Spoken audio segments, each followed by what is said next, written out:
Waalaikumsalam. Baik, saya izin untuk share screen.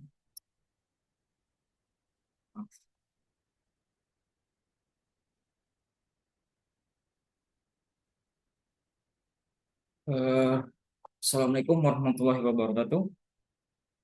Saya Fitriawan Nugroho. Kebetulan saya mengajar di mata kuliah Elektronika Dasar, ini di Fakultas Sains dan Informatika. Baik, sebelum sebelum kita memulai, saya share dulu untuk materinya. Maaf, sudah nampak materinya?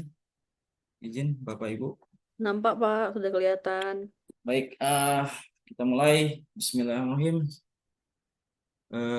Hari ini kita akan mempelajari komponen elektronik pasif dan aktif. Nah, sebelum memulai rekan-rekan kita pertemuan pertama, ini riwayat hidup saya.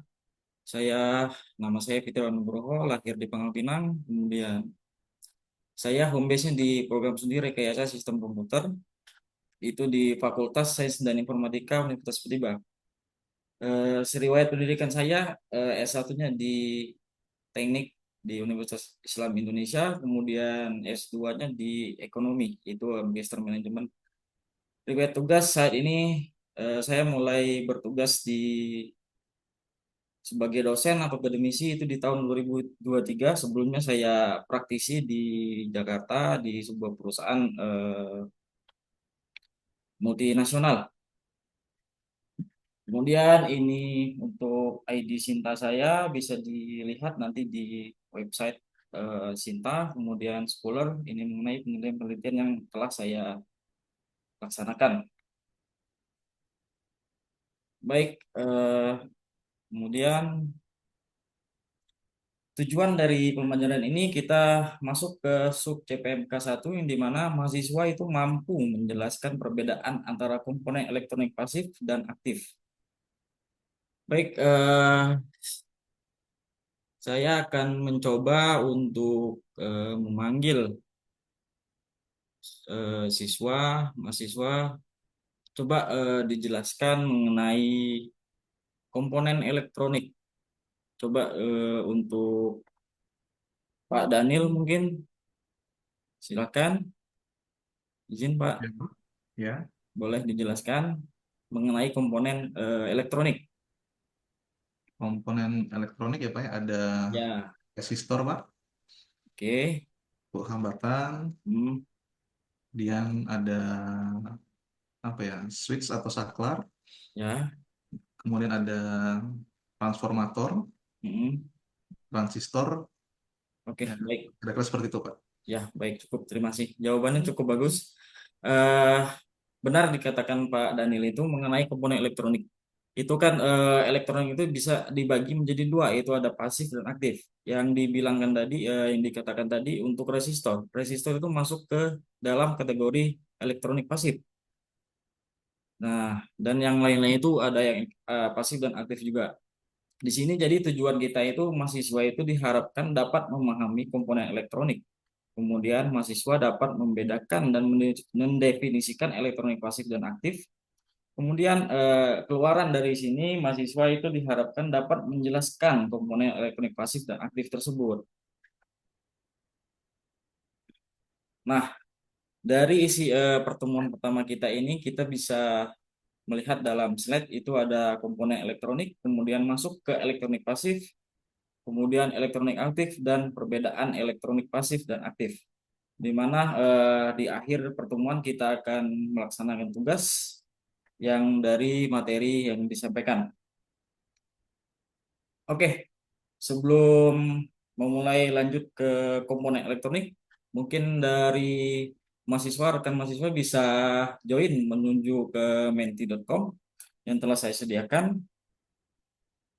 Mungkin bisa join Bapak Ibu.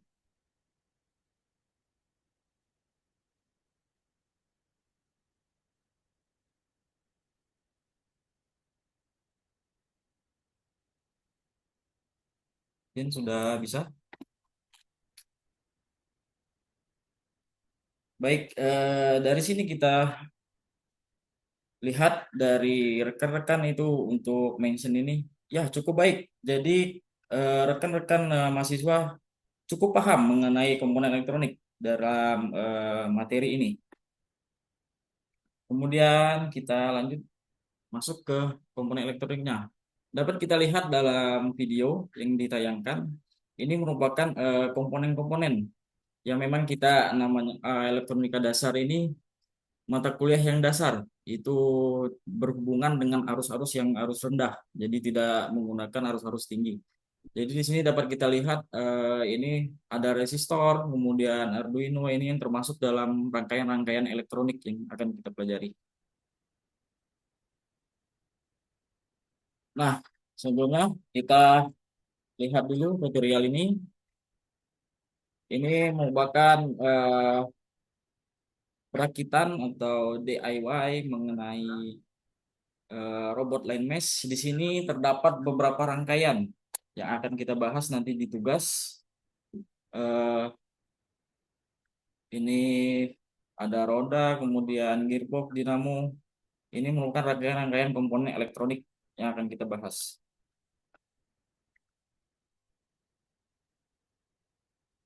Baik, kita lanjutkan mengenai definisi komponen elektronik tersebut. Jadi komponen elektronik ini dibedakan menjadi dua, ada elektronik pasif dan aktif. Apa itu komponen elektronik? Jadi komponen elektronik itu adalah bagian dasar atau elemen dari suatu rangkaian elektronik yang memiliki fungsi tertentu dalam sebuah sistem elektronik. Komponen-komponen ini dapat berupa perangkat aktif atau pasif yang berperan dalam mengendalikan arus listrik, memproses sinyal, dan melakukan fungsi lainnya dalam rangkaian elektronik. Eh, dari sini mungkin Ibu Mayang bisa menjelaskan atau menggambarkan jenis komponen elektronik yang ada di komponen elektronik ya, seperti contoh elektronik pasif, bisa dijelaskan atau dipaparkan satu atau dua jenis komponen yang ada di elektronik pasif. Oke. Yang seperti induktor ini, Pak. Ya, benar. Baik, bagus sekali, Bu Mayang, terima kasih. Cukup bagus. Dalam elektronik pasif ini kita dapat dilihat energi pasif itu dapat dijelaskan bahwa komponen yang tidak memerlukan sumber energi. Jadi elektronik ini hanya berfungsi untuk memperkuat atau menghasilkan sinyal listrik. Jadi seperti resistor ini hanya untuk mengurangi tegangan yang terjadi. Kemudian ada kapasitor, kemudian ada induktor, transformator atau kita sebut trafo, kemudian rangkaian RC, RL dan RLC, ada fuse atau sekring yang bisa kita lihat dalam kendaraan atau dekat motor. Di motor itu ada akinya itu, di sebelah akinya itu ada kotak sekring, di mana itu untuk mengurangi tegangan-tegangan yang terjadi agar tidak terjadinya konsleting. Kemudian ada konektor dan potensiometer, yang dimana potensiometer ini juga kita bisa temui dalam sebuah contohnya saklar yang ada di lampu, knop lampu on off, kemudian ada yang untuk menerangkan lampu, mengecilkan lampu. Kemudian kita masuk ke elektronik aktif. Mungkin dari Pak Joko ya, Pak Joko. Ini kan ada, kita masuk ke jenis komponen elektronik aktif. Ada transistor, dioda, atau IC. Mungkin dapat dijelaskan mengenai dioda untuk jenis komponen elektronik aktifnya. Itu silakan Pak Joko. Iya Pak, mohon maaf untuk permasalahan ini saya juga baru belajar, jadi saya belum Oh, memahami untuk masalah dioda, jadi mohon penjelasan dari Bapak dosen. Terima kasih Pak. oh ya, terima kasih. Baik, terkait dioda, Dioda ini merupakan, saya jelaskan, dioda ini merupakan komponen semikonduktor yang dimana ini memungkinkan arus listrik mengalir hanya dalam satu arah. Jenis dioda ini dapat meliputi dioda penyearah dan dioda Zener atau dioda LED yang biasa kita temukan dalam sebuah lampu LED yang bisa kita lihat. Saya ada komponen ini, bisa dilihat ya, ini. Nah, ini merupakan termasuk dalam dioda LED atau light emitting diode. Ini memancarkan cahaya saat arus listrik mengalir melaluinya. Di sini kita balik ke elektronik pasif tadi, di mana dia harus memiliki rangkaian elektronik pasif untuk mempertahankan tegangannya, yaitu resistor. Sehingga untuk komponen-komponen ini saling berhubungan satu sama lain. Kemudian dari rekan-rekan mungkin ada tahu yang mengenai IC. Coba angkat tangan mengenai IC, ada yang tahu? IC, Pak Riawan?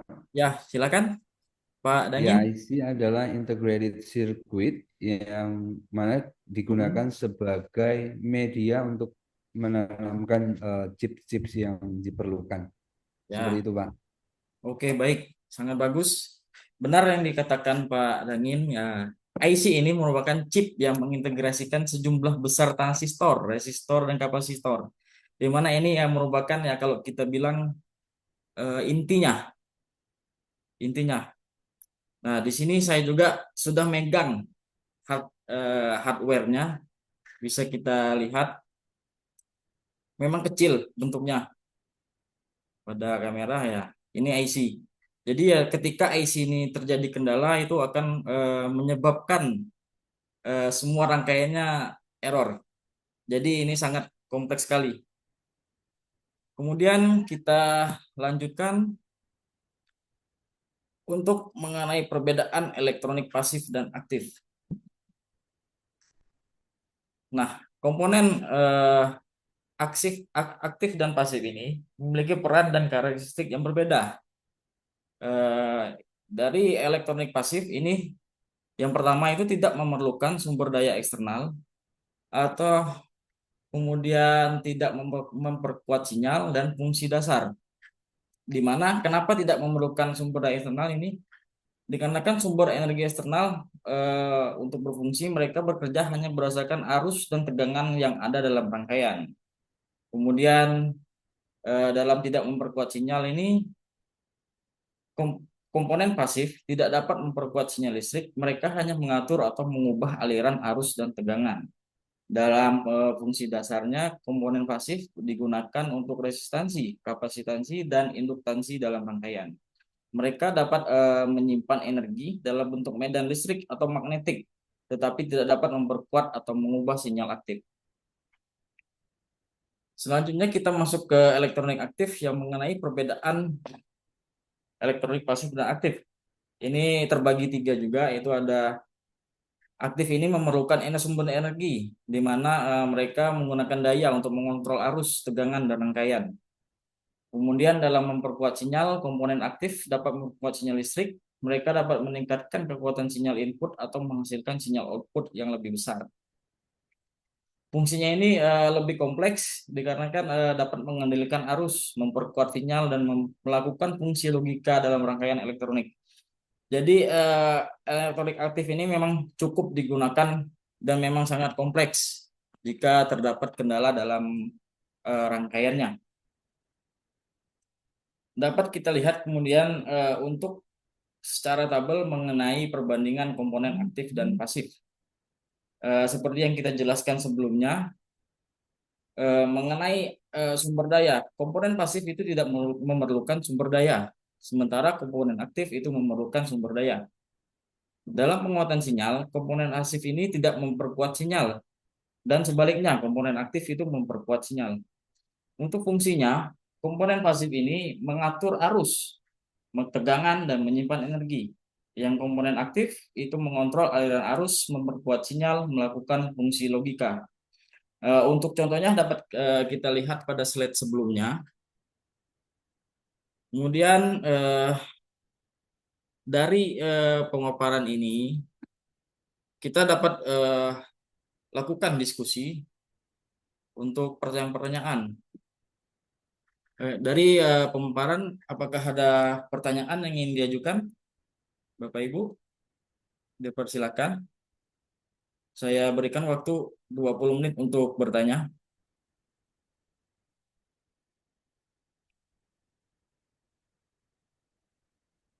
Oke, baik. Cukup bagus pertanyaan-pertanyaannya. Kemudian secara keseluruhan saya simpulkan mengenai definisi dan peran komponen tersebut. Dalam komponen pasif itu tidak memerlukan sumber energi eksternal untuk berfungsi, dan komponen aktif itu memerlukan.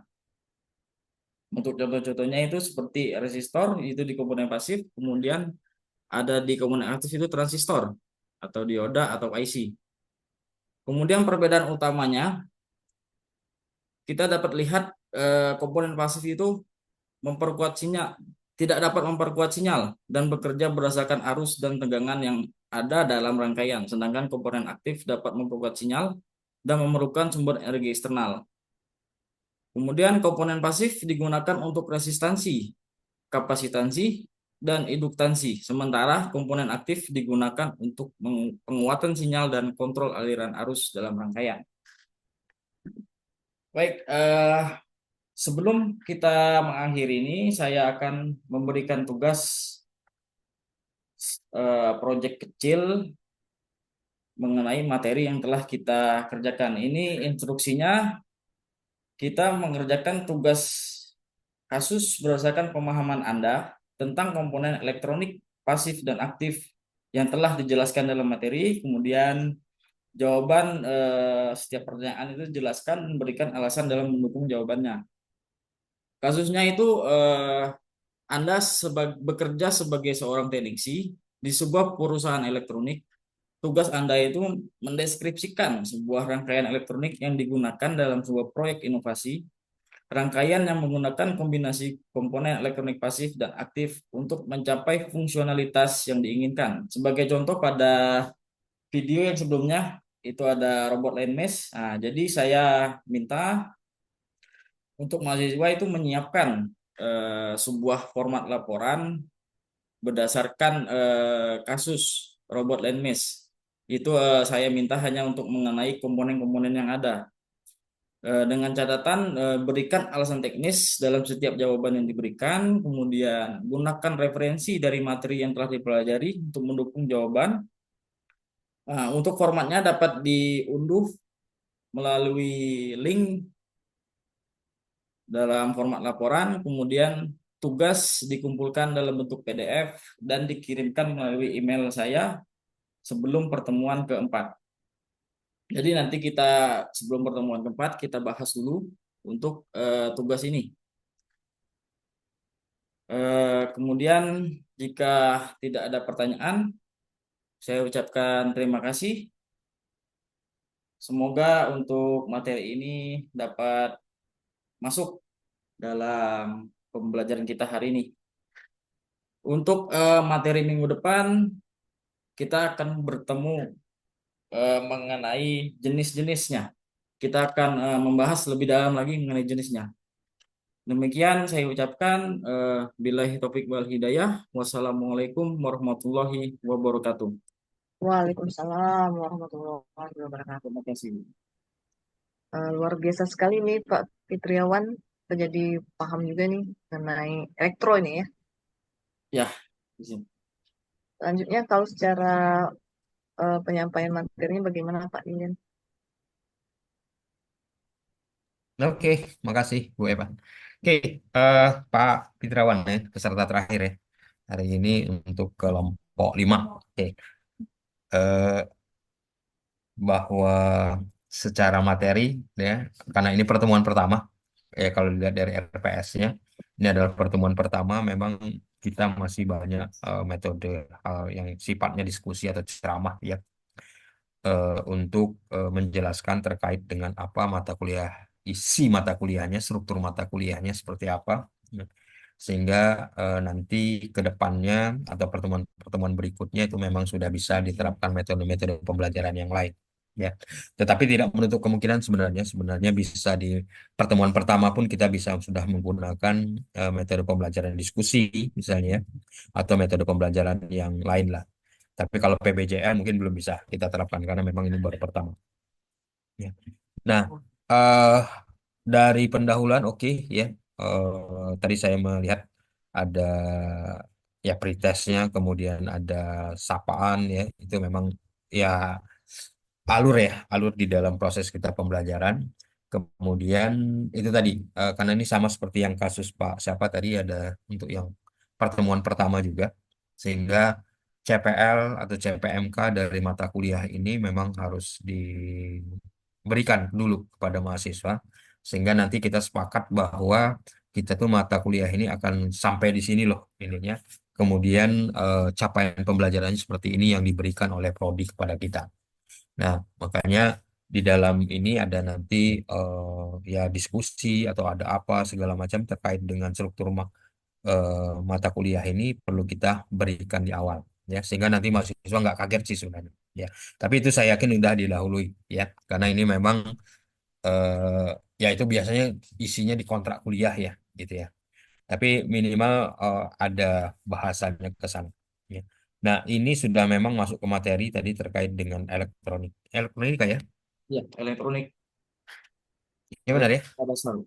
Oke. Nah, dari segi isi oke ya, memang Bapak nguasain dari materinya. Tetapi itu tadi masih dominan Bapak sih sebenarnya ya. Yang memberikan materi ini kalau memang bisa diselingi dengan gambar atau diselingi dengan video itu mungkin akan lebih baik ya.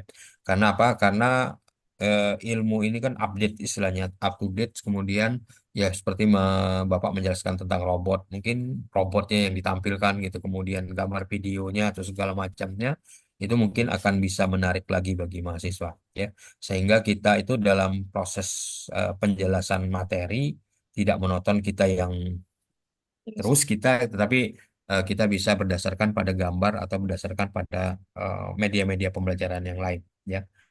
eh Sebenarnya dari paper atau artikel atau jurnal itu sebenarnya bisa dijadikan bahan untuk diskusi ya ya.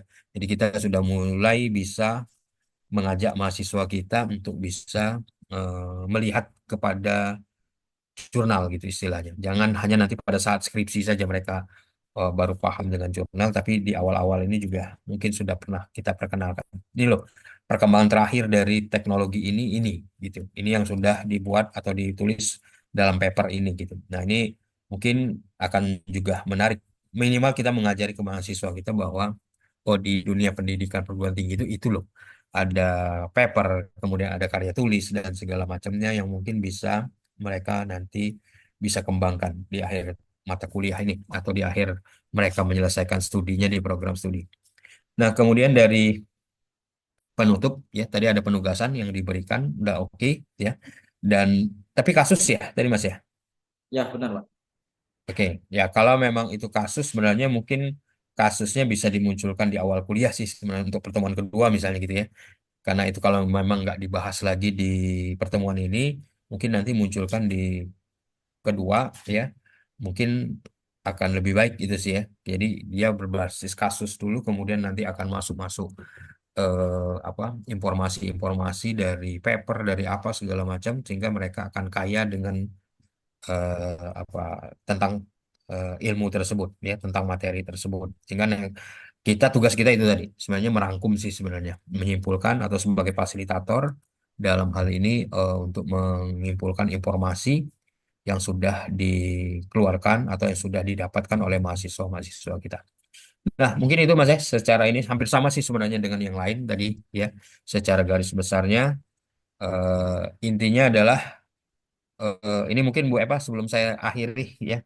Saya langsung menyimpulkan saja dari semua 6 peserta supaya tidak berulang.